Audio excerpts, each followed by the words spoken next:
Good afternoon guys. Ito pala yung kaninang mga manggang kinuha namin. Ayan, madami. Akala mo ba hinog yan? Hindi po yan hinog. Purong hilaw yan. O ayan, nakahilira na kami dyan sa lamesa. Ayan, kanya-kanya na kami nguya. Ayan. Kahit ang asim, sige lang, basta't may sausawan. Tapos, may isang baso dyan na parang dama. Pasa dito, pasa doon. Sabi ng kapatid ko, ayaw doon niyang mag-uminom. Pero, panay din naman niya inom. Kinukuha rin naman niya yung baso. Diba? Pero masakit daw ang ano niyan. Ang kanyang puwet. Pero sige pa rin. Yung iba naman nakikisaw-saw lang din ang kuha ng mangga. Kasi ang sarap talaga. Kahit maasim, nakapapangiwi ka. O, diba?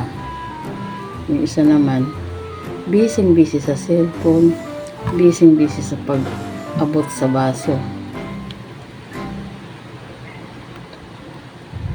Yan.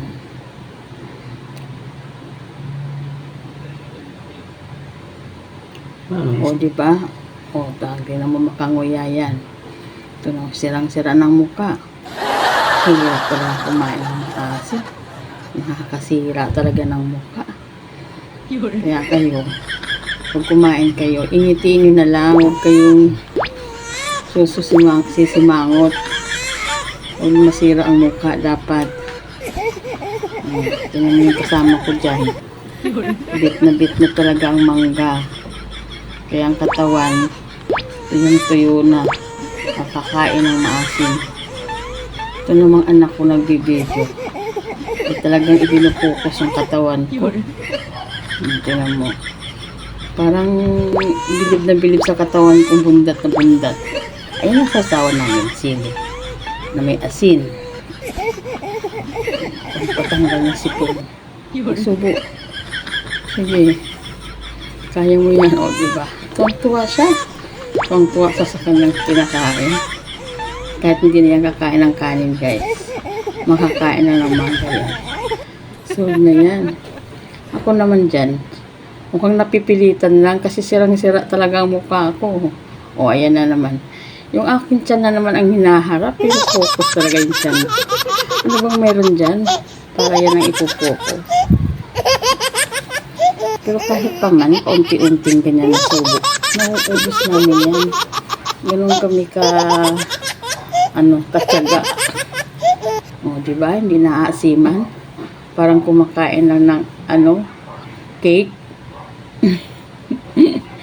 Ay, sus ko po. Talaga naman. Pero ako, bukod na ang hirap nguyain, ang hirap lunukin. O, diba? Yung mukha pa ba kayong ganyan? Nangangati ng ilong. O, dinamay pa yung isang nanahimik doon. Ayaw nga kasi niya.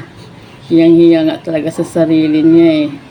Para bang walang mukha, ayaw iharap.